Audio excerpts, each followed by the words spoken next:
आहे का बरोबर?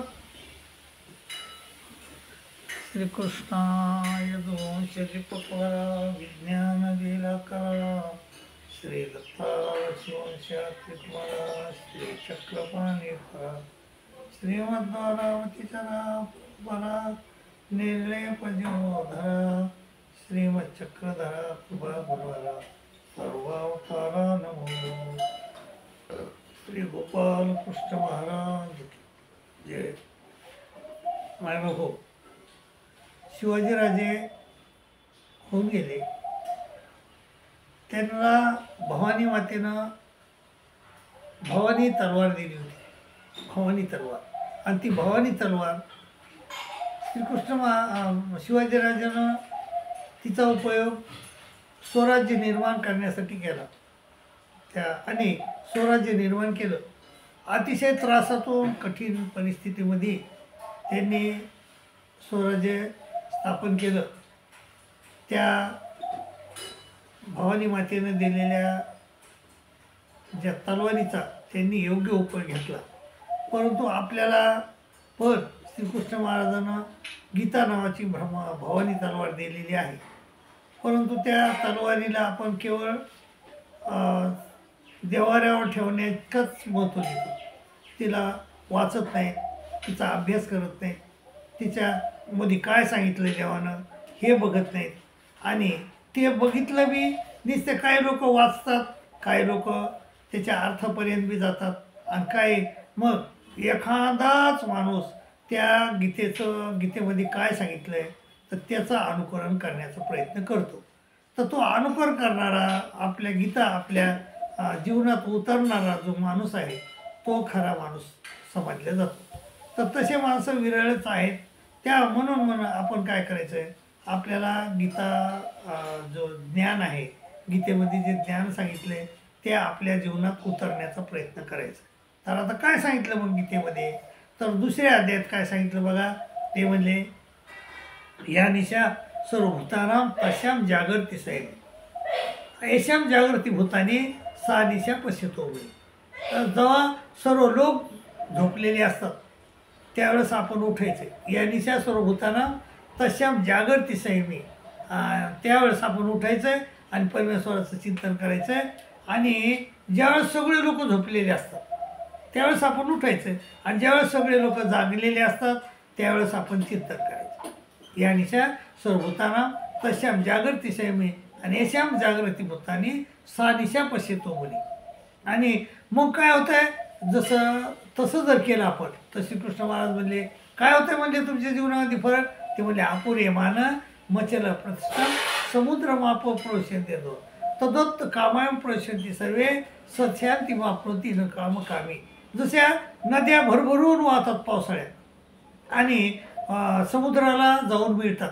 एक नदी थोडीच मिळते आणि त्या नदीतलं पाणी, त्या नदीतल्या पाण्याला अंत आहे का, पण एवढं अनंत पाणी ते नदीला जाऊन मिळतंय, समुद्राला जाऊन मिळतंय. आणि समुद्र त्या भरून वाहतो का वरून नाही, सर्व नद्या तिथं जातात आणि शांत होतात. त्या खडखडणाऱ्या नद्या, भरभरून वाहणाऱ्या नद्या त्या समुद्राला जाऊन शांत होतात. अपुरे मान मचल प्रतिष्ठा समुद्र माप प्रोशन्ते तदोत्त कामा एवं प्रोशन्ति सर्वे. त्याप्रमाणे हा जो माणूस गीतेप्रमाणे वागतो, गीतेच्या तत्त्वज्ञानाप्रमाणे वागतो, गीतेचं तत्त्वज्ञान आपल्या म्हणजे आपल्या आचरणात आणतो, त्या माणसाचे जे काम असतात त्याचे किती बी काम नसेल त्याच्या हृदयात, तर त्या समुद्रात जशा नद्या शिरून शांत होतात त्याप्रमाणे सगळ्या कामना ह्या माणसाच्या हृदयात शिरून शांत होतात. अपुरे मान मचल प्रतिष्ठा समुद्र माप प्रोशन्ति यद्वत् तदोत्त कामाय प्रोशन्ति सर्वे सत्यांती वापनोती न काम.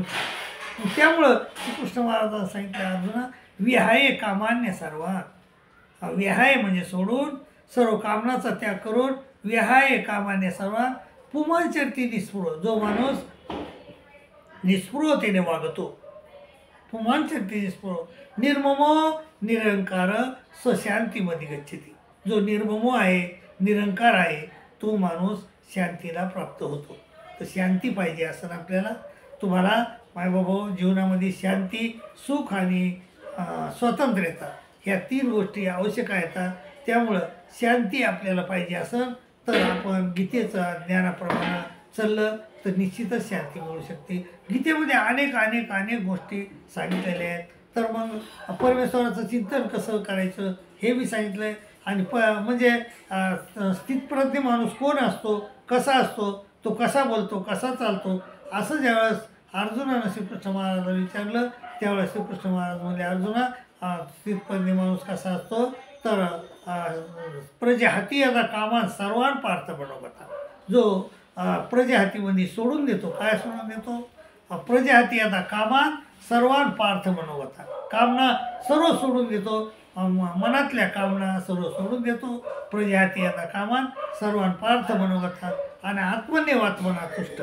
तर म्हणजे परमेश्वराच्या चिंतनामध्ये जो गढून राहतो त्याला स्थितप्रज्ञ म्हणतात. म्हणून आपण त्याप्रमाणे आपल्याला स्थितप्रज्ञ होत आहे आणि स्थितप्रज्ञ होऊन आपल्याला परमेश्वराची प्राप्ती करून घ्यायची आणि भवसागरातून तरुण जायचं आहे.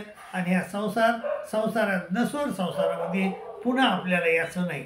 यद्गत्वान निवर्तन्ते तद्धाम परमम असं श्रीकृष्ण महाराजांनी सांगितलंय. तर आपल्याला पुन्हा ह्या नश्वर संसारामध्ये आपल्याला याचं नाही. तर याचं नसन तर आपल्याला गीतेचं तत्त्वज्ञान अंगीकारणं गरजेचं आहे. तर इतर जे शास्त्र आहेत, बरेच धर्म आहेत, ते माणसानं म्हणजे जीवानं निर्माण केलेले धर्म आहेत. परंतु हा जो धर्म, हा जी गीता आहे, तर गीता परब्रह्म परमेश्वरानं सांगितलेलं ज्ञान आहे आणि ते खरं ज्ञान आहे. आणि त्या ज्ञानाप्रमाणे जर आपण चाललो तर आपल्याला म्हणजे परमेश्वराची प्राप्ती होते आणि आपल्याला ह्या सुखदुःखातून आपण पार होतो. तर त्यामुळं आपल्याला गीतेमध्ये सांगितलेलं जे ज्ञान आहे ते आपल्या आपल्या आचरणात आणायचं आहे. तर काय सांगितलं पुन्हा श्रीकृष्ण महाराजानं 3ऱ्या अध्यायामध्ये म्हणले अर्जुना श्रीकृष्ण महाराजाला म्हणतो, देवा माणूस नियोजित केल्यासारखं पाप का करतो? आता केनं प्रयुक्तयम पापम चरती पुरुषः अनिच्छेनपि वासने बलादिव नियोजिता. बळच पाप केल्यासारखं कसं करतो, काऊन करतो माणूस? कारण ते म्हणले अर्जुना, माणूस हा त्रिगुणानं बांधलेला आहे, रज तम सत्व. तर रजोगुण कसा बांधतो? रजो रागात्मक विधी, आवड रूप आहे तो रजो रागात्मक विधी. तृष्णा संग समुद्भव, तृष्णेनं बांधतो, असं अनासक्तीनं बांधतो. आणि कर्मसंग तृष्णा संग समुद्भव त्यांनी बदनाती कोणते कर्मसंगेनं देईन, कर्माच्या आसक्तीने बांधून टाकतो. आणि तमोगुण कसा, रजोगुण कसा, सत्वगुण कसा बांधतो? ते म्हणजे तत्र सत्व निर्मलत्वात प्रकाशकमनामयम सुखसंगेनं बदनाती ज्ञानसंगेनं चालत. सुखाच्या आणि ज्ञानाच्या आसक्तीनं हा सत्वगुण बांधून टाकतो. आणि तमोगुण तर फारच वाईट आहे. तो तमस्व ज्ञानाचं विधी मोहनम सर्व देईना, सर्व देहाला मोहित पाडतो आणि प्रमाद, आळस, निद्रा यानं बांधून टाकतो. तर ह्या गुणाप्रमाणे आपण चालत असतो. आपण त्रिगुणानं बांधलेलो आहोत. आपल्याला गुणाचं ज्ञान माहीत नसल्यामुळं तर ते आपण नेहमी ह्या त्रिगुणासारखंच वर्तन करत असतो. आपण त्रिगुणा आपल्या आपल्या शरीरात त्रिगुणात भरलेले आहेत. तर तुम्हाला त्याचा अनुभवही येतो. आपण जर कुठं जाऊ लागलो, आपल्याला 500 रुपयाची नोट दिसली तर आपण ती उचलून घेतो. म्हणजे हे कोण्या गुणाचं काम आहे? हे रजोगुणाचं काम आहे. तर आपण नेहमी गुणाप्रमाणेच वागत असतो. परंतु गुणाप्रमाणे वागल्यामुळं गुणाच्या म्हणण्याप्रमाणे जर आपण वागू तर आपल्याला परमेश्वर प्राप्ती कधीच होत नाही. कारण श्रीकृष्ण महाराजांनं 2ऱ्या अध्यायामध्ये सांगितलं की अर्जुना त्रैगुण्य विषय वेदा निस्त्रय गुणो भवार्जुन. वेद हे त्रिगुणात्मक आहेत आणि वेदामुळं परमेश्वर होत नाही. तर वेदच स्वतः सांगतात की नेती नेती नयेत स्मात परमास्ती. त्या आम्हाला काही परमेश्वर माहीत नाही. तर त्यामुळं त्रैगुण्य विषयादा निस्त्रय गुण भवार्जुन, त्या त्रिगुणाच्या पुढं जाय म्हणले तू. आणि निर्द्वंद्व हो, नित्य सत्वस्थ हो आणि निर्योगक्षम आत्मवान हो. तर असं मायबाबा हे आपल्याला त्रिगुणाच्या पलीकडे जायचं आहे. तर त्रिगुणाच्या पलीकडे आपण कसे जाऊ? श्रीकृष्ण महाराजाला अर्जुनानं विचारलं, देवा आम्ही ह्या त्रिगुणाच्या पलीकडं कसं जाऊ, कैर्लिंगेस त्रिगुणान नेतान तिथे भवते प्रभो किमाचार कथम चेतान त्रिगुणान ती वर्तते. तर ते म्हणले अर्जुना, मग आमचं अर्जुन म्हणला ह्या 3 गुणाच्या पलीकडे मी कसा जाईन आणि तुमची प्राप्ती मला कशी होईल.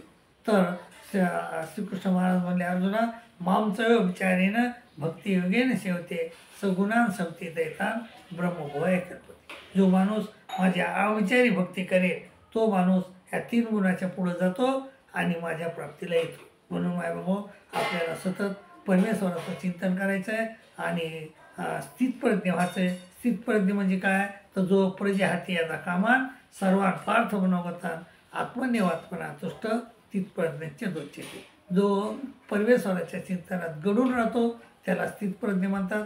मग त्याप्रमाणे आपण स्थितप्रज्ञ व्हायचं आहे आपल्याला आणि आपलं भलं करून घ्यायचं आहे बाबा. हो, तर त्याप्रमाणे वागा आणि आपलं भलं करून घ्या अशी तुम्हाला नम्र विनंती करतो आणि तुमची रजा घेतो. आणि पुन्हा दुसरी गोष्ट म्हणजे आपला हा देवल ऑफिशियल ग्रुप आहे, याला तुम्ही सबस्क्राईब करा, शेअर करा, लाईक करा अशी विनंती करतो आणि इथंच